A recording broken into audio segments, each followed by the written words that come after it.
Hello, everybody. Thank you for joining today's webinar, State Policy Options for Fusion Energy Deployment. My name is Jeremy Tarr, and I'm the Director of the State Policy Program here at Clean Air Task Force.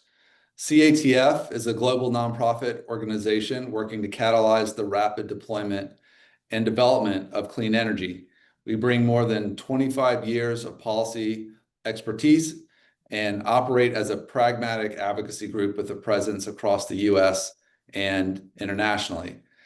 Our state advocacy leverages the deep technical and policy expertise that CATF is known for and provides timely, fact-based education, analysis, and insights to advance climate and clean energy solutions across the country.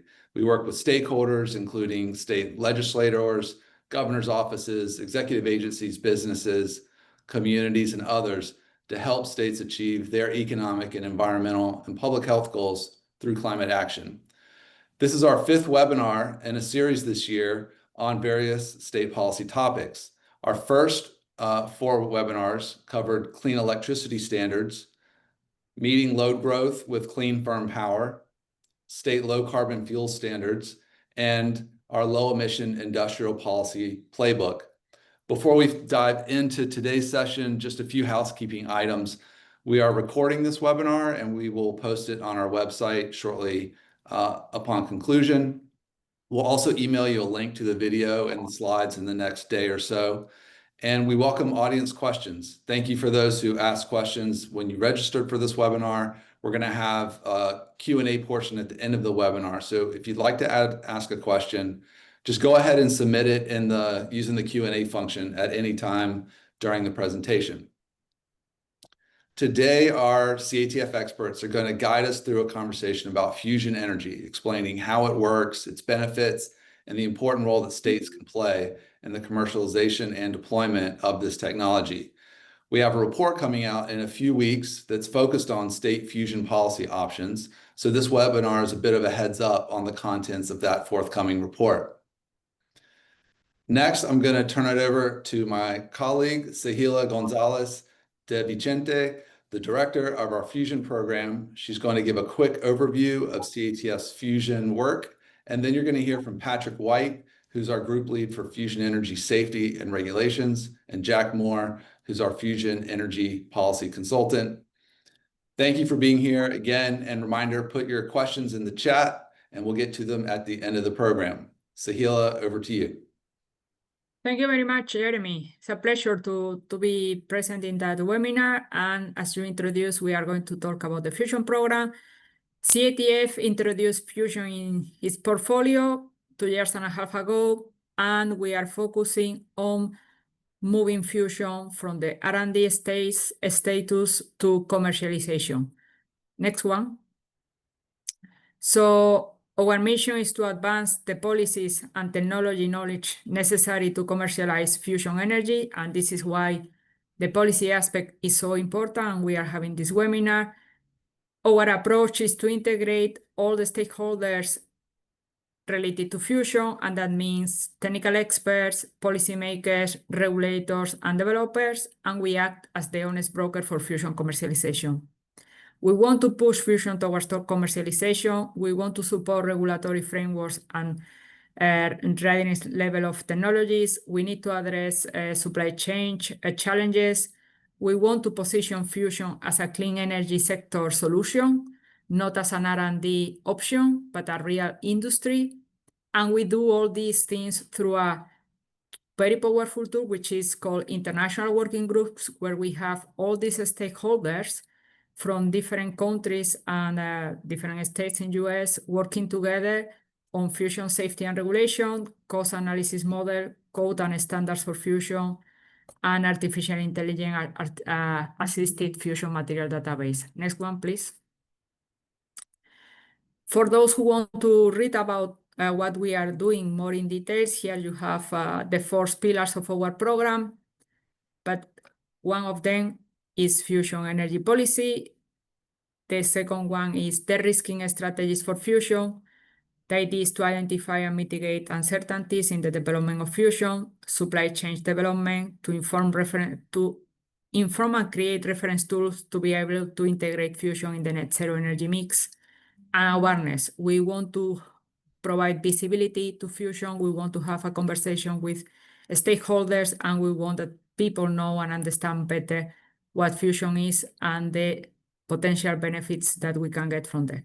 So you will see how these elements of our program are reflected in the presentation that we are going to have now by Patrick, explaining what fusion is and what are the main advantages, and also in the policy aspect where Jack will go into more details. Any other questions, we are happy to talk to you, so feel free to contact us at any time. But now we move to the important topic. So Patrick, over to you. Great, thank you so much, Sahela. So very excited to speak with this group and give an overview on fusion energy technology. So next slide. Really what we're going to be discussing today is starting out with kind of what is fusion energy, talk at a very high level about the reactions, the way we're going to get energy out of fusion. Then we'll talk a little bit more about what fusion machines might look like and how we can think about what deployment of commercial fusion technology might mean for the overall energy mix. Next slide, please. So to get started, I like going back to everyone's favorite high school class, chemistry, and kind of remind us of what an atom looks like and where we're potentially getting energy from it. So the picture on the left is your typical model of an atom. And what we're really interested in here is at the very center of it, the nucleus, which consists of the protons and neutrons. There's a lot of energy stored in the bonds between these protons and neutrons. And if we're successfully able to interact with the nucleus, we can release some of that stored energy.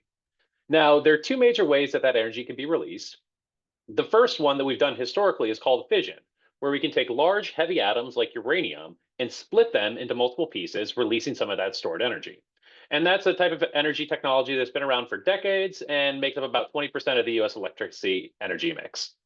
The technology that we're interested in today and really going deep on is fusion, where we're taking two very light atoms and we're putting them together and releasing a little bit of stored energy in that process.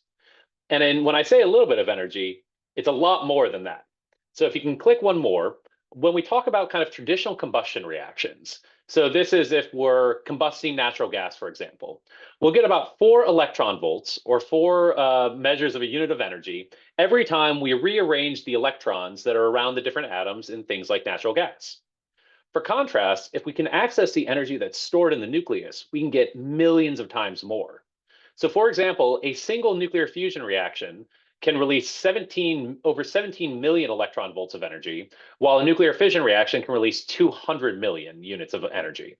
And so this really just shows that there's going to be a lot of energy stored in this nucleus, and the real promise of fusion energy is how can we start to really access that energy and do something useful with it. Next slide. And what we see is that if we actually take a look at this fusion fuel and we think about it on kind of a per mass basis, it can produce the most energy of any type of technology we have out there.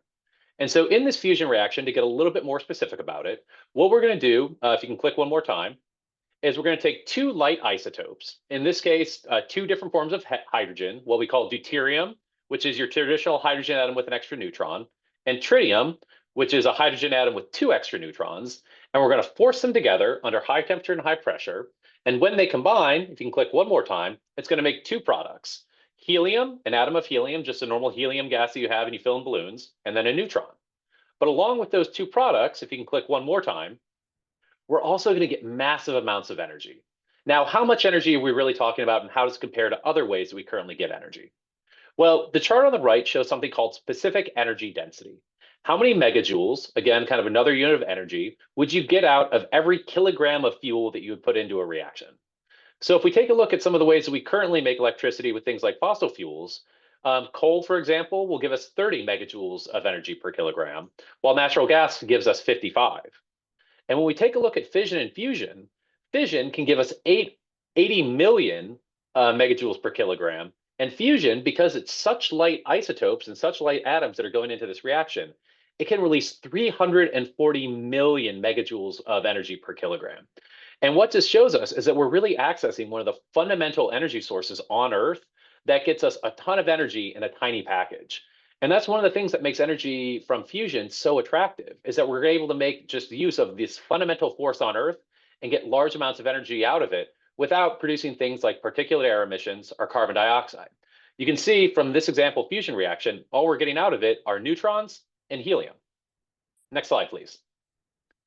The one challenge with this, and the reason that we don't see fusion on Earth today, is that creating and sustaining these fusion chain reactions require very specific conditions. And the three major conditions that we'll look at are the high energy temperature, essentially, how do we get these reactions to take place? The second is the density. How can we make sure that we get all of the atoms in the right place for the reactions to take place? And the third is what we call confinement, or time for those reactions to take place. So let's talk a little bit more about these three factors of energy, density, and time. So we'll start with energy. Now, the one big challenge with fusion is that we're essentially trying to get two charged particles that have the same positive charge, the deuterium atom and the tritium atom, to come together and get close enough for the fusion reaction to occur and for us to actually release all that stored energy. And so, like anyone that's ever done the experiment of taking two positively charged ends of magnets and push them together, as you get them closer and closer, it takes more and more force to try to get them to touch. And in some cases, it can be almost impossible. What we're trying to do in a fusion machine is that if we can get the particles moving fast enough, we can get them close enough together that the fusion reaction can essentially overcome the electromagnetic repulsion of the two positively charged nuclei. So the first condition for fusion that we're really interested in is really high temperatures. And for context, we're not talking about thousands of degrees or tens of thousands of degrees. We're talking about the equivalent of tens or hundreds of millions of degrees. And these are some of the temperatures that we see in places like the sun, where fusion reactions are already occurring. So that's condition one, energy and temperature. The second is density. With fusion reactions, you can kind of imagine it in your mind of a bunch of different fusion fuel atoms flying around and trying to find the opportunity where they're going to collide into each other and cause that fusion reaction to occur. Now, if you had relatively low density, if you don't have a lot of particles out there, it's going to be really hard to increase the likelihood that two of these atoms collide and cause a reaction.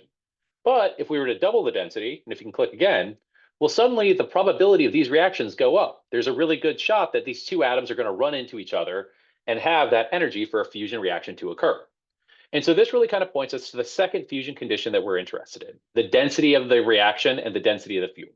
So we've got temperature, we've got density, and the third one is confinement, it's time.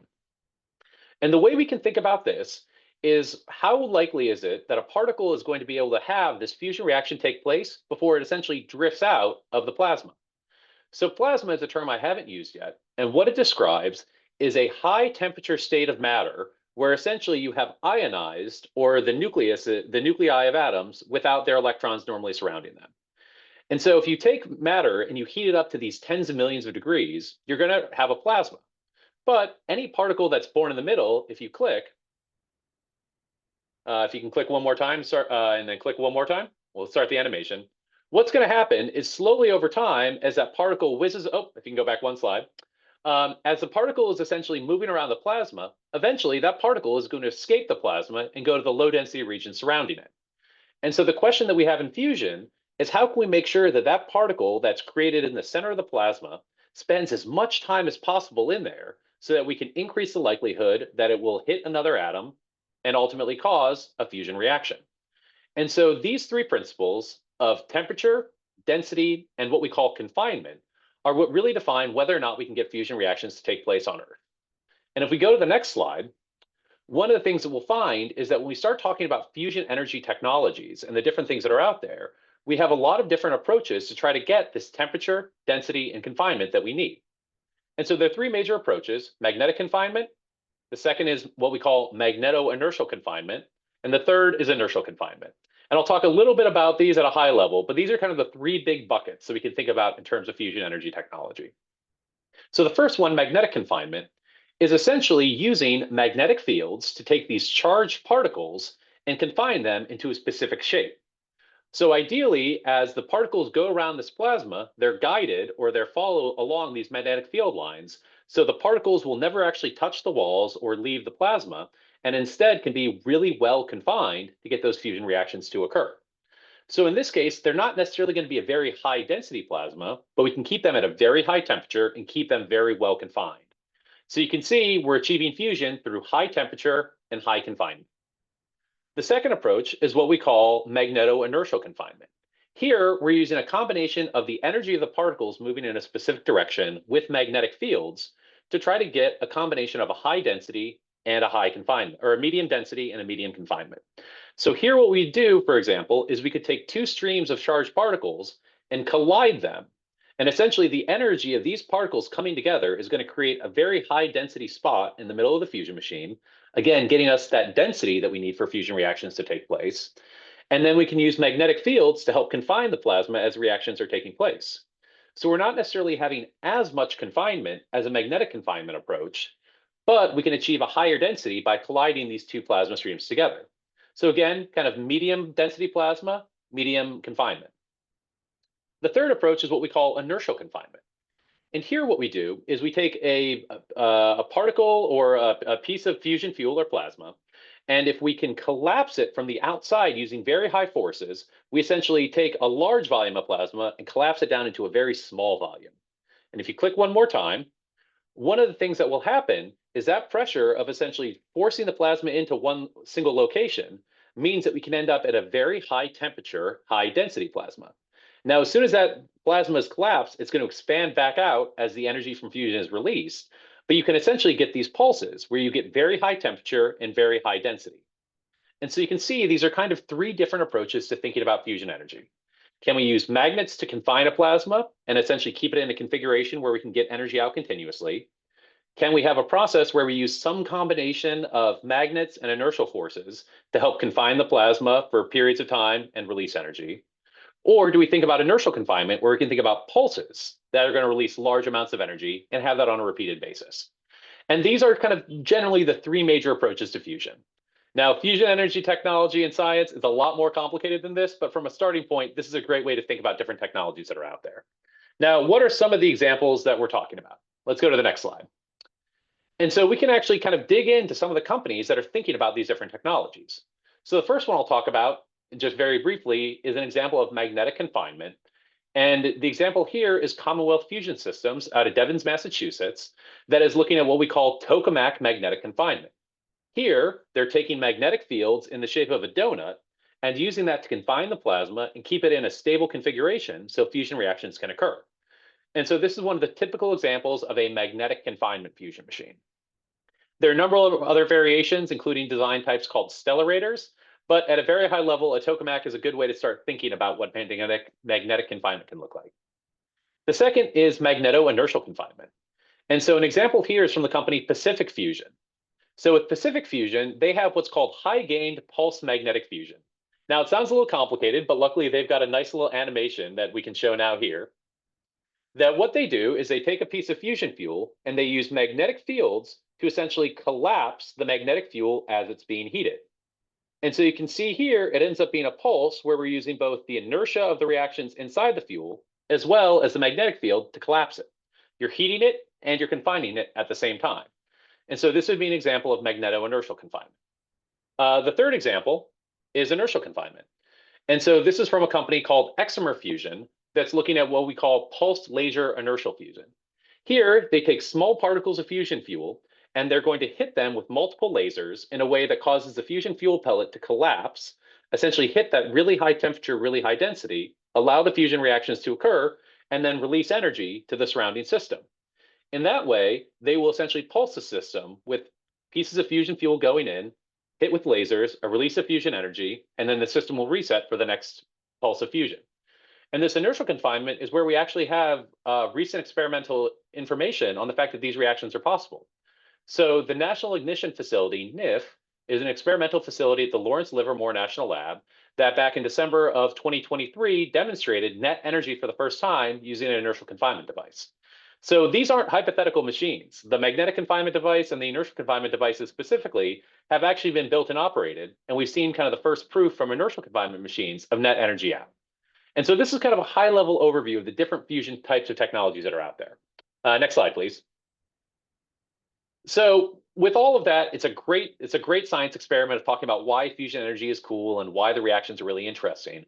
But what are the benefits of the technology and why are we interested in it as a clean energy solution?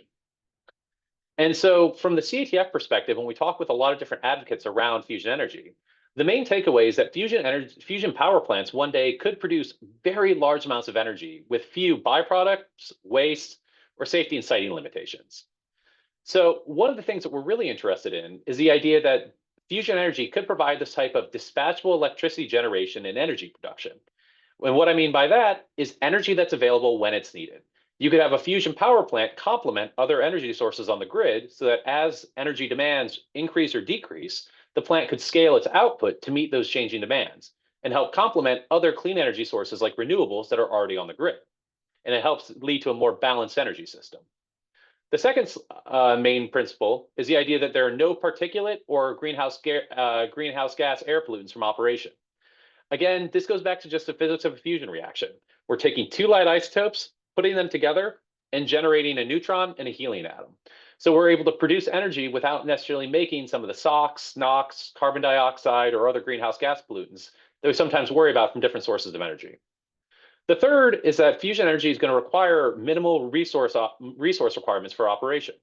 I talked a little bit about how the fusion energy density is millions of times more that of things like coal and natural gas. And so what that means, if you click one more time, is that you could actually power a fusion power plant with a very limited amount of material. So for example, and this is an example at a fairly high level, if you looked at designing a fusion power plant that could produce 1 gigawatt of electricity or 1,000 megawatts of electricity, depending on the specific performance of the system, you could actually power it with as little as 100 kilograms of deuterium and 300 kilograms of the lithium that within a fusion machine can be turned into tritium. So it's kind of crazy to think about that you could use a fusion power plant that would power between 500,000 and 1 million homes using less than 1,000 pounds of material. You could actually fit 400 kilograms of material in your car. And that's kind of mind-blowing to me, but it really comes back to this idea of what is the energy density of fusion and what does that potentially mean for future energy systems? If you click, one of the other things we see is that there are potentially going to be limited siting or land requirements for fusion power plants. Again, there's a lot of energy density, which means that the actual fusion power plant footprint could be quite small and would come with fewer siting constraints than other technologies that might require large amounts of land or require very specific geology. Again, this is something where it's not to say that other technologies aren't going to be really valuable on the grid, but fusion becomes another really interesting option in how it can support a complementary energy mix. The other thing to mention is that fusion energy will likely produce some radioactive byproducts. That neutron that comes off the fusion reaction can activate or cause materials around the fusion machine to become radioactive. But one of the things that we see that's unique about fusion energy is the amount of radioactivity that's produced can be controlled through things like design, operation, and material constraints.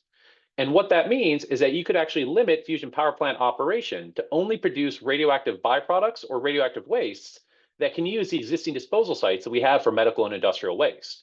So we're creating a new form of energy where we know how to manage what those waste streams are. And finally, that really leads to the idea of kind of these limited safety and regulatory constraints, is that when we take a look at fusion energy and we talk about what potential radiological hazards are within fusion energy, and how do we make sure that we're going to protect workers, the public, and the environment during operation, fusion can have a really positive safety profile that can simplify the regulatory process. And we'll talk in a couple slides about how we're actually going to be regulating fusion energy in the United States. Next slide. And so all of this really leads to this idea of a complementary clean energy source, where something like fusion, when it's paired with other firm clean energy sources like geothermal, hydro, fission, can actually help you reach clean energy targets in a way that's reliable, sustainable, clean, and affordable. And there have been a number of studies here shown on the right that really show that if you're willing to include this idea of firm clean generation, things like fusion energy, you can hit your net zero targets at a significantly lower cost. And so this is really just showing that it is an all the above strategy. It's thinking about how can we deploy as much variable clean energy as possible, deploy as much solar and wind as possible. How can we deploy a lot of energy storage as well? And then how can clean energy sources like fusion help support an overall grid, an overall clean grid? And so I think this is really showing kind of why we're interested in fusion. It's going to help us reach our climate goals. It can help provide affordable, reliable, and secure energy. And then it also has a lot of benefits that help complement it. If you go to the next slide, fusion energy is going to have a lot of the benefits of other technologies that we're interested in, with the advantage of also having some flexible siting criteria due to that really small footprint and the limited regulatory and environmental impacts. And so here you can see fusion is kind of another clean, firm energy source that we can think about and figure out what sense it makes and what role it should play in terms of future energy systems as part of kind of an all the above energy mix. Next slide. And so people will often say, okay, what does a fusion power plant actually look like? How do we think about this comparing to other energy sources? Well, one of the ways that I like to do it as an engineer is to think a little bit creatively about what goes on actually in a power plant. So if we click once, a natural gas power plant will oftentimes, if it's what we call an open cycle natural gas power plant, will combust natural gas, spin a turbine, and make electricity. If we go to the next one, if we think about coal, coal is a little bit more complicated. We combust coal, we make heat, we use that to generate steam that spins a turbine and produces electricity. So not too different. If we take a look at fission, a fission reactor, and in many ways, is just another way to make steam. So again, it looks very similar to coal. If we click one more time, we can see geothermal energy. Again, hot rocks make steam, spins a turbine. You might be noticing a little bit of a theme here about how do you think about kind of spinning a turbine and producing electricity. Now, what would fusion look like? Well, for the most part, fusion reactions are going to look very, very similar. Fusion power plants are going to look very similar. We're going to take those fusion reactions that produce helium and neutrons. We're going to use those neutrons to essentially heat a blanket or heat a material that can capture the neutrons and convert it into heat.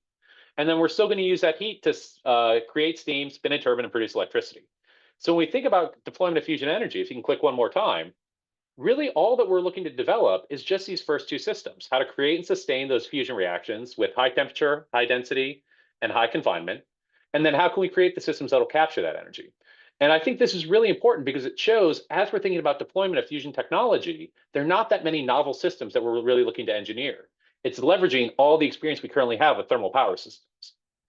Now, there are a couple of other companies that are looking at slightly different approaches to fusion, and happy to discuss those separately. But for the most part, these thermal power systems is what we're seeing from most companies.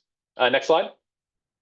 And so finally, what are some of the fusion energy considerations before we hand it off to Jack and talk a little bit about state policy?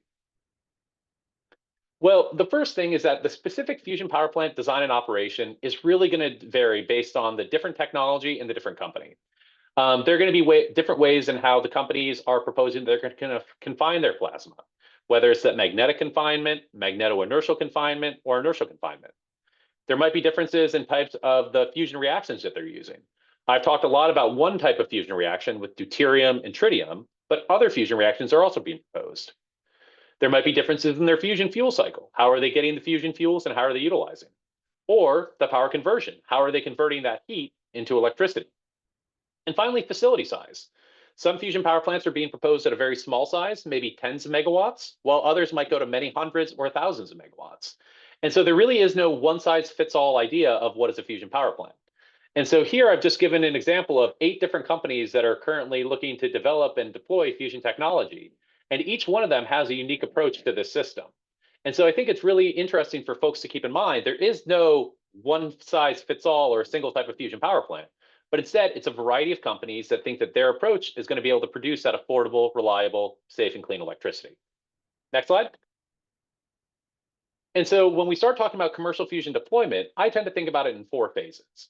The first is really kind of fusion development, where we're going to see companies developing their scientific demonstration machines that actually show that they can get net energy out from their fusion reactions, their engineering demonstration machines that show they can capture that energy and do something useful with it in terms of providing process heat or electricity.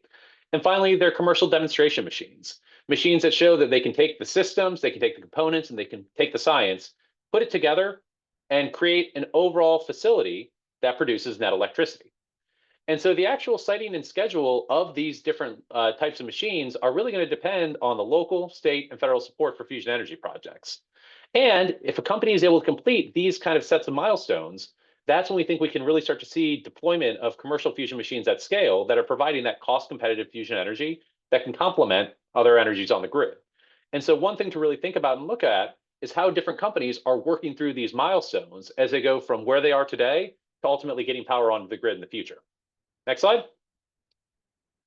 The other thing that's going to be really unique about fusion energy is the way that it's going to be regulated. So fusion energy is going to use and produce some radioactive materials. So for example, that tritium isotope that I talked about earlier is a radioactive form of hydrogen. And so we're going to need to make sure that we have controls around the production, storage, and use of tritium to make sure that we're protecting workers, the public, and the environment. We're also going to have materials that are activated by neutrons and potentially some of the direct radiation exposure or contaminated materials. But luckily, these are all hazards that we have experience with and that state regulators and radiological protection experts around the country have used before. And so back in 2023, the Nuclear Regulatory Commission voted that near-term fusion machines could actually be regulated under what we call the byproduct materials framework. And this is the framework that the Nuclear Regulatory Commission already uses to safely license and regulate the uses of radiological materials for things like industrial applications, medical applications, or particle accelerators and research applications. And this was really an identification that the fusion machines that are under development today are going to look much more similar to the other ways we currently use radiation and the controls and the safeguards around those. And so, based on that rulemaking back in 2023, the NRC made three key decisions. The first is that they're starting a rulemaking on kind of the formal fusion energy definitions and how to regulate fusion energy at a federal level. The second is that they're going to be working on the regulatory guidance to support applicants and NRC staff on how to review applications.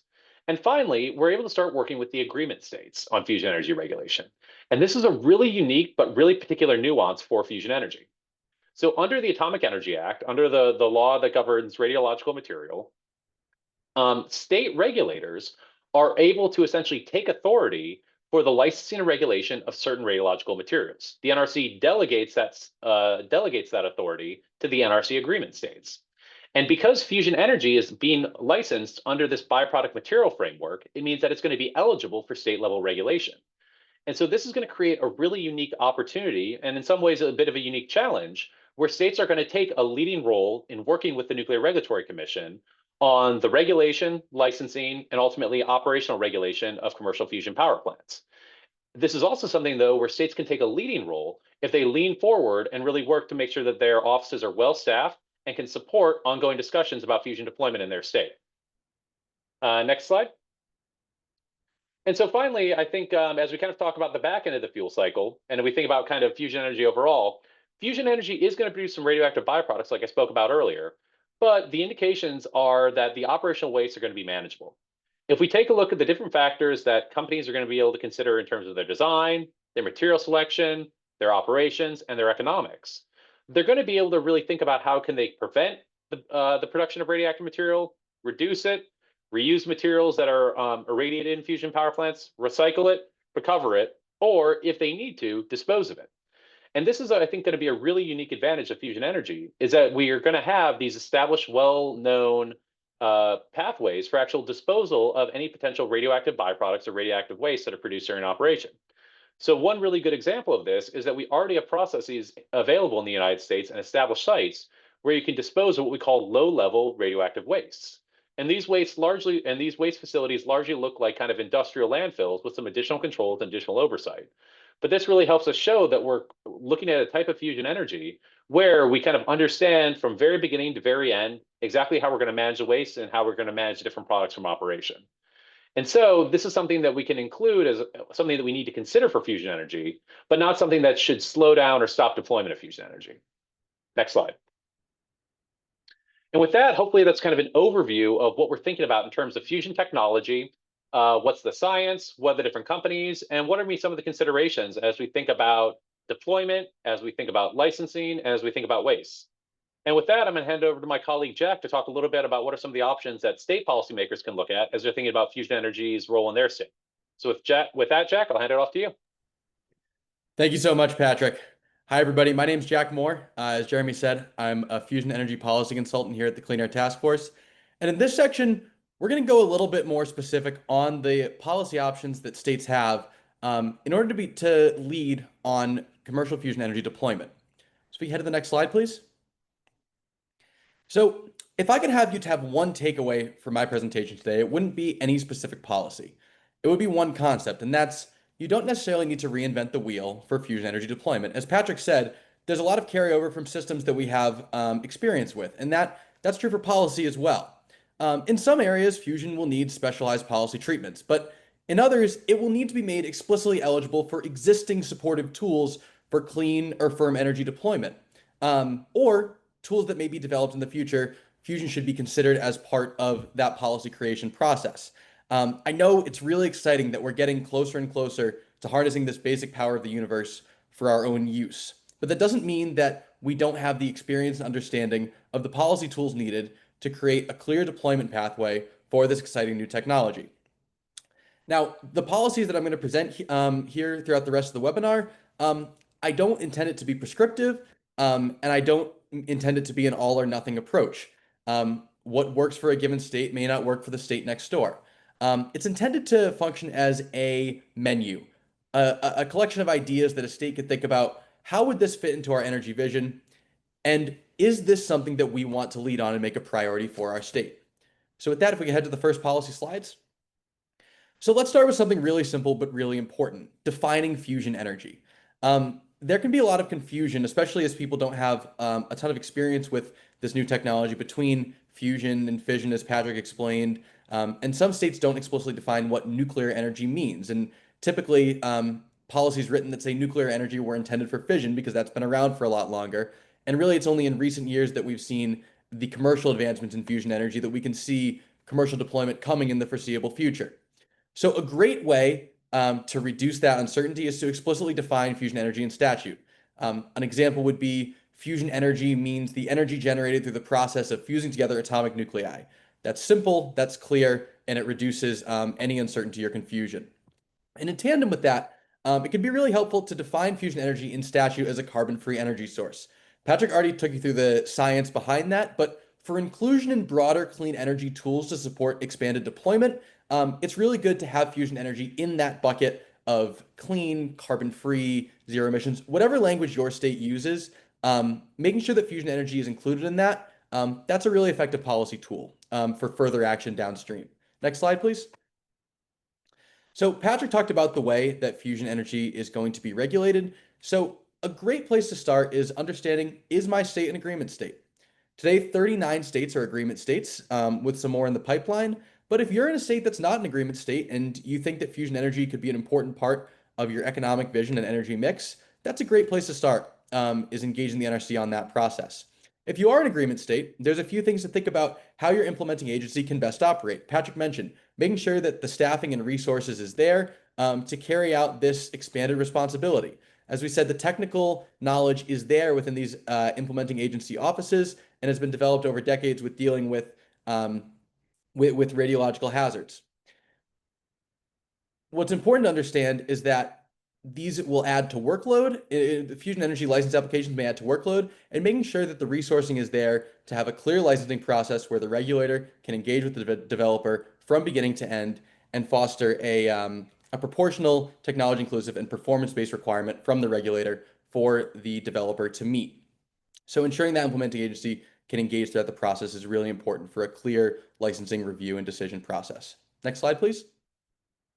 So permitting measures. I know many of you have worked in clean energy deployment, have heard about this ad nauseum.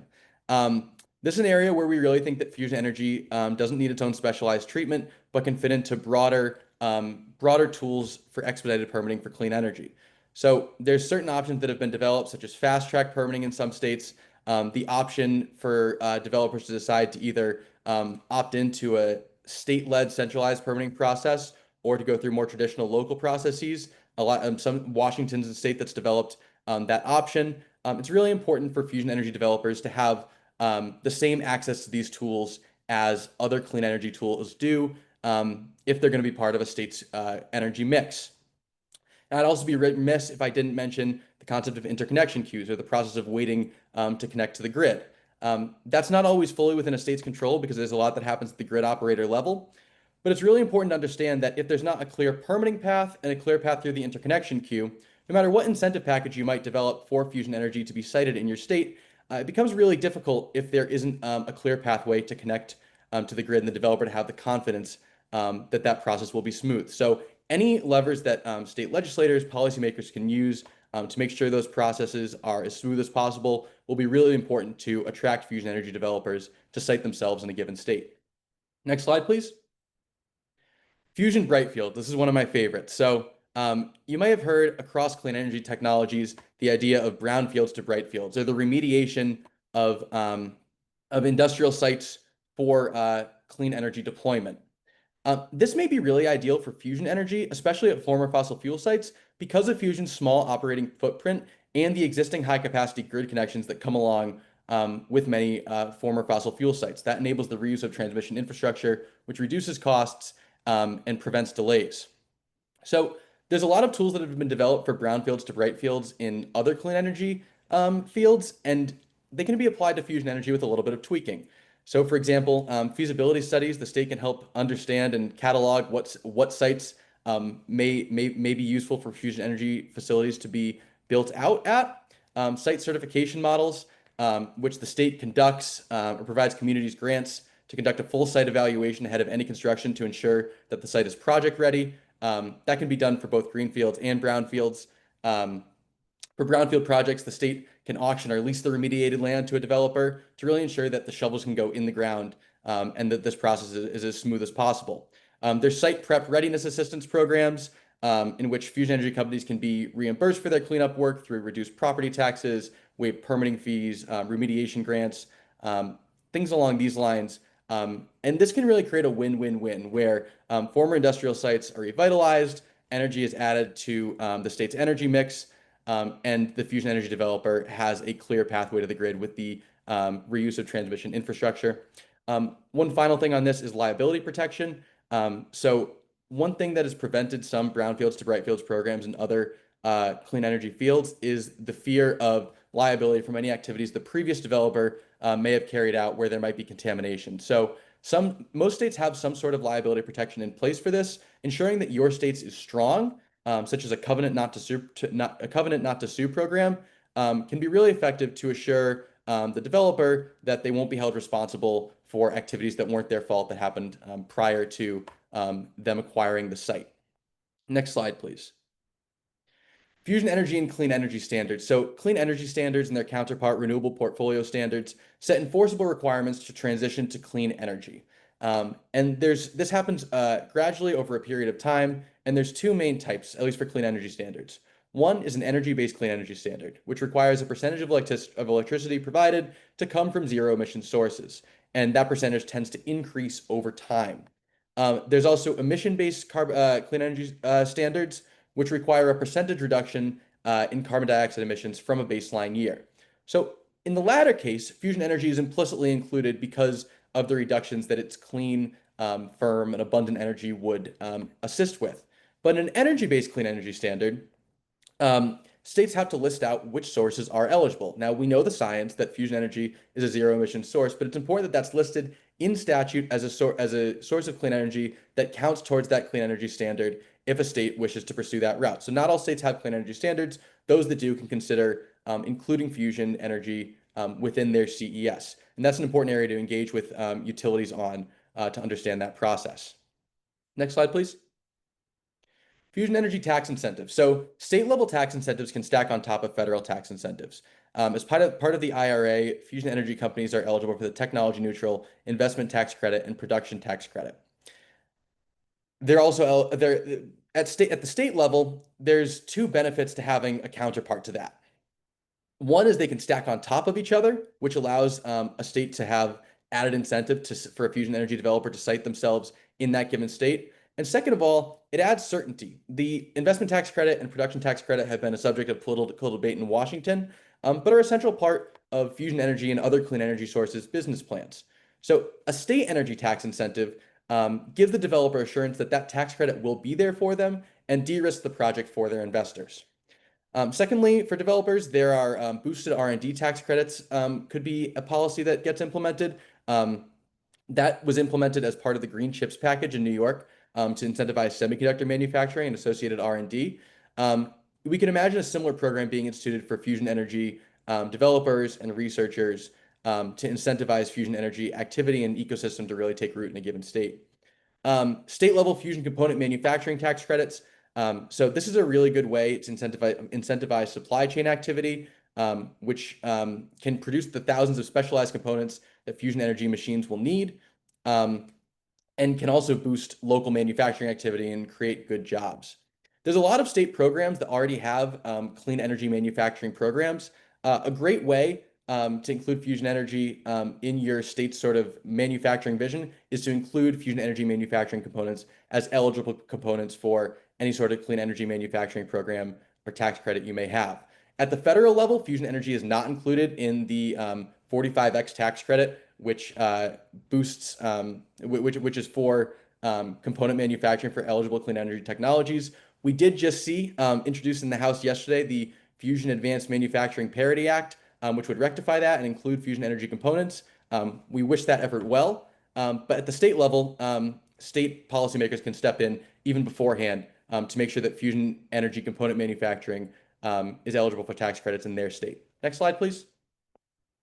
Financing mechanisms. So many states have clean energy infrastructure financing tools, which can fill early phase financing gaps to de-risk initial projects. So these may include clean energy funds or green banks, other mechanisms.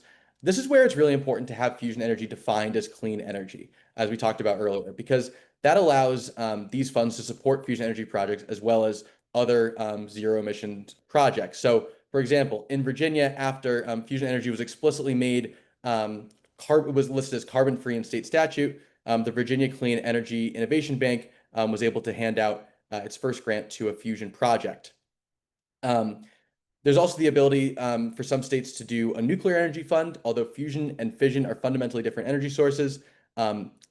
Tennessee, for example, did a nuclear energy fund where both are eligible. A state could decide to design a program that way. And then states could also design their own fusion energy specific fund. Multiple states have designed funds for a specific energy source that makes sense for their state's vision. For example, if you've ever been to Cape Cod, Massachusetts has a lot of offshore wind. So their offshore wind fund makes a lot of sense for their state. Texas has an advanced nuclear fund aligning with their vision to lead on fission. A state that sees fusion energy as integral to their economic development plans and future energy mix could develop a fusion energy specific fund.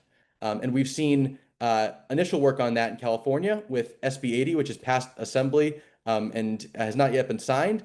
But that project would create an ability for financial incentives to be given out to programs in California that conduct fusion energy research activities or pursuing a pilot plant device. So a state would have to decide what a fusion energy specific fund looks like for them and what they'd want to prioritize, but that is an option. Yeah, so as fusion energy moves closer from the laboratory to the grid, it's important to have a strategic, comprehensive, statewide fusion energy plan if it's going to be a priority industry. So this cross-agency integrated planning can really improve efficiency and make sure that there's a smooth pathway for a developer to go from those early stages towards building out a plant that's going to connect to the grid, where setting clear targets can reduce project risk and accelerate financing.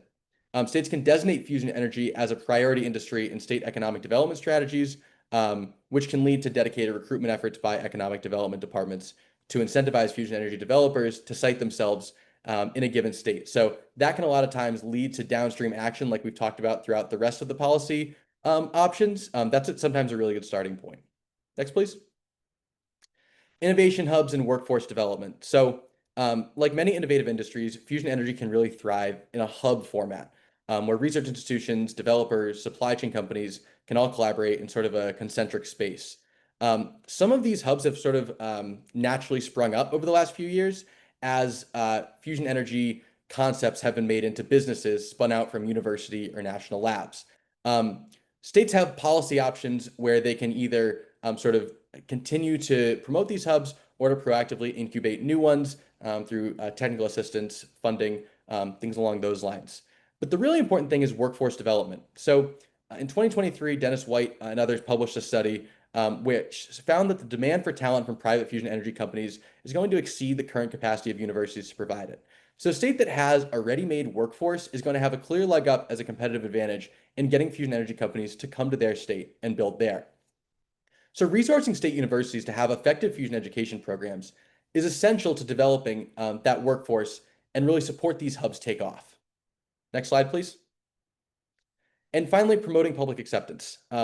This is essential for any new energy source. There's going to be confusion, and it's really important for states to step in and, in conjunction with key stakeholders and developers, make sure that the public is getting accurate information about the safety profile of fusion energy and the benefits that it can bring that we talked about on this presentation today.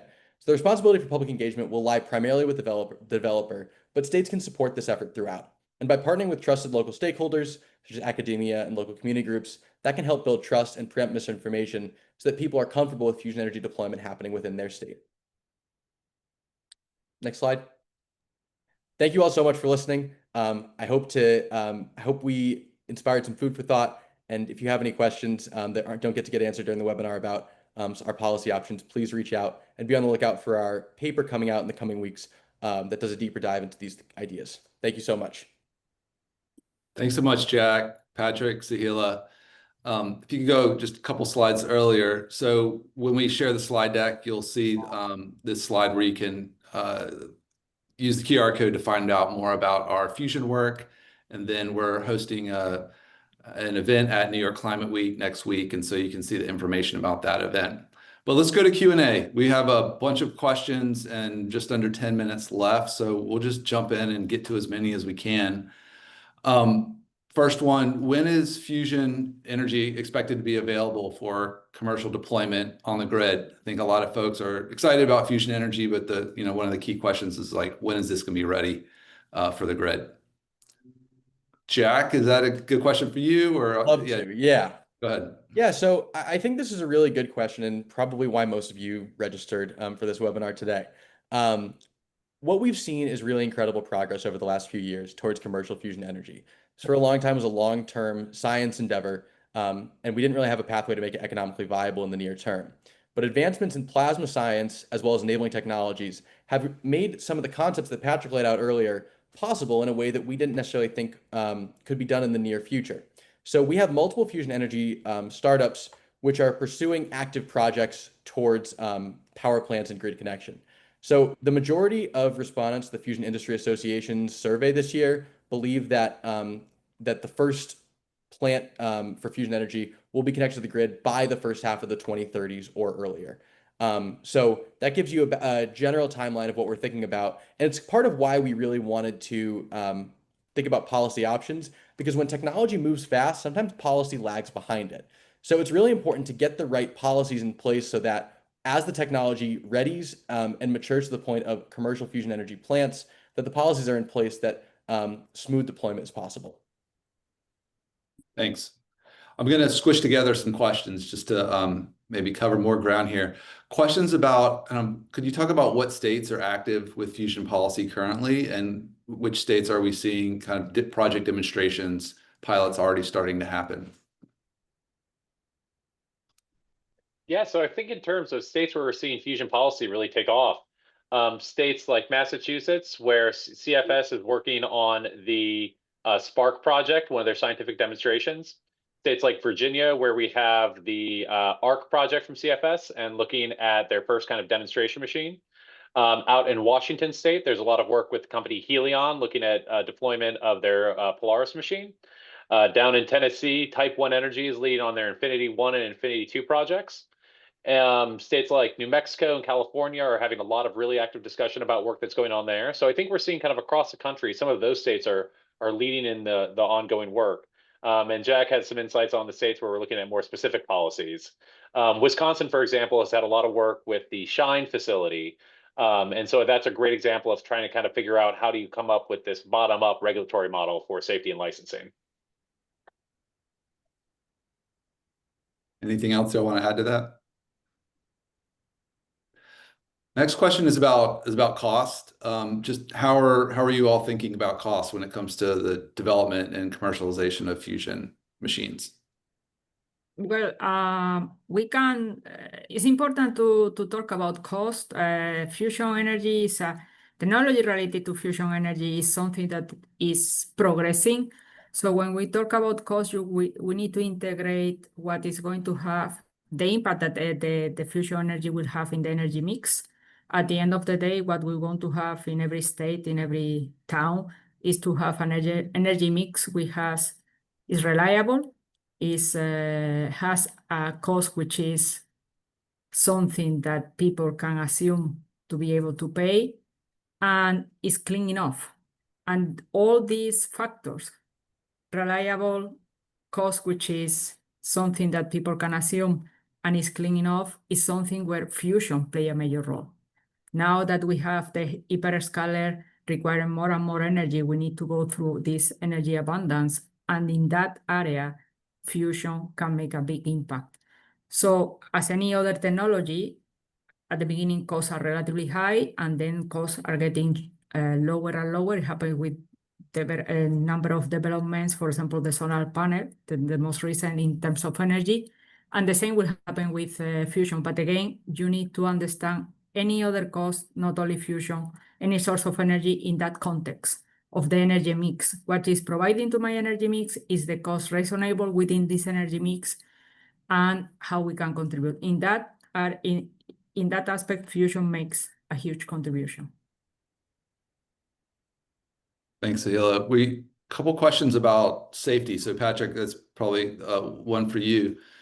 You spoke a bit about the management and disposal of radiological byproduct materials. Can you elaborate on other safety considerations with fusion machines that states should be aware of and thinking about, such as how are we, what does it take? How do we source fuel? And then how do we manage the high levels of heat that you indicated are part of the fusion process? Yeah, so with a lot of this, I mean, the way I'll kind of break the fusion safety considerations are into the radiological considerations and the industrial considerations. Many of the safety considerations for a fusion power plant on the industrial side are going to look very similar to other major industrial facilities. How we think about some chemical plants, how we think of other power plants like natural gas. And so a lot of the times the existing state infrastructure to ensure safety could be applied to fusion energy. So we don't have to reinvent the wheel there in terms of really ensuring industrial health and safety. On the radiological side, there are going to be some unique combinations of hazards in fusion power plants. We're going to have the neutrons that are produced from the fusion reactions in many cases. We're going to have neutron irradiated materials and tritium, and secondary radiation like gamma radiation coming from activated materials. So these are safety considerations that are going to have to be managed. But a lot of the times, these are things that states have some experience with through existing medical, industrial, and particle accelerator facilities. And the question will be, for a specific application, how does that scale up? And this is something that's really going to be worked on at the very beginning on kind of a case-by-case basis, as applicants work with the state regulators to identify what are the hazards of their specific facility, what types of controls and programs are going to be sufficient to ensure safety, what types of reviews are necessary, and what types of operational oversight are going to be used. So it's a little bit hard right now to predict exactly what the regulatory framework is going to look like, but the advantage of using this byproduct materials framework is that it gives both the federal government and the states a lot of flexibility to size that regulatory framework in a way that's proportional to a hazard.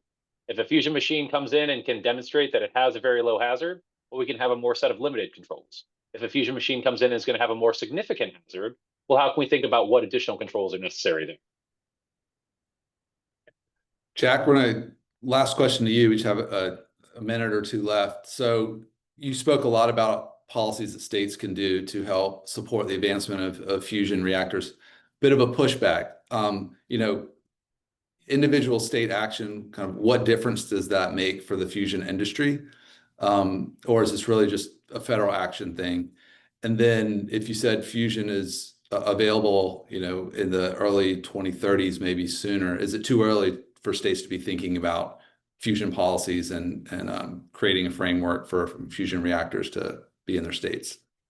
Yeah, so quickly, I think that the first thing I would say to that question is, I think we demonstrated that a lot of the determinations for fusion energy to be able to be deployed on that timeline are going to be determined at the state level. Is your state an agreement state, and can you get through that licensing process? Is there a clear permitting system? All of these things, that has to be worked out in many ways at the state level. I would say more broadly, what role do states have in putting fusion energy on the grid writ large is that we have a national fusion ecosystem, and there's some sets of common challenges that different developers face. Questions of material science, question of fuel cycle, as Patrick brought up earlier. And every state has a role to play in that. And you'll notice that last year there was a proposal by the Department of Energy about a public-private consortium framework. And it explicitly called out state actors of the idea that we can partner together, develop expertise in certain areas, and build out small to medium test stands that can answer some of those research questions that will still be helpful for developers across the board to understand. So there's both the really pragmatic aspect of what are the conditions on the ground, and the other impact of there are opportunities being developed where states can partner with the federal government to advance fusion energy forward. Thank you all for being here. Sahila, Patrick, Jack, for your presentations, and for everyone in the audience. As you've seen, we have really deep bench on fusion energy and are working internationally on the topic, not just in multiple states and at the federal level. Please be on the lookout for our upcoming CATF report on state policy options to support fusion energy development, as well as a forthcoming course on fusion energy safety that we want to give you a chance to attend if you're interested. Reminder, we'll be posting a recording of this webinar in the next day or so. We'll email you a link and the slides, so be on the lookout for that. In the meantime, if you have any questions for us about your particular state or just follow-up questions we didn't get to, please reach out to any one of us at Clean Air Task Force. All right, we're going to have our next webinar, it looks like in October, so more to come on that. Thank you again for joining us today, and we'll see you next time.